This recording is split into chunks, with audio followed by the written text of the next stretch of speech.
Assalomu alaykum. 3-paketni metanda yurgan haydovchi akalarimiz. Bu emulyator nimanichi bilmagan odam bo'lmasa kerak, ichiga baribir bir marta ish tushgan. Bu emulyatorimiz kuyib qolsa, mashina benzinda ham, gazda ham yurmay qolib, shu o'chgan joyda qolib ketadi. Buni qanaqa qilib gazda prямо yurg'izishni video davomida ko'rsatib o'tamiz. Buni orqasini birinchi bo'lib ag'daramiz, unda mashina kuygan emulyator zavod bo'lmayapti. Buni hop prямо qilish uchun orqasida ranglari ham o'zi yozib qo'yilgan. Qizil bilan ko'k simda shilib, ikkalasini shilib bir-biriga o'rab qo'ysak, bu prямо gazda zavod bo'ladi.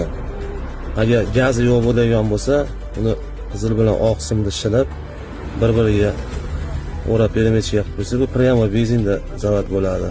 Shuni prямо qilib ustaxonaga bemalol yetib olishingiz mumkin. Videomiz foydali bo'lgan bo'lsa, kuzatishda davom etinglar.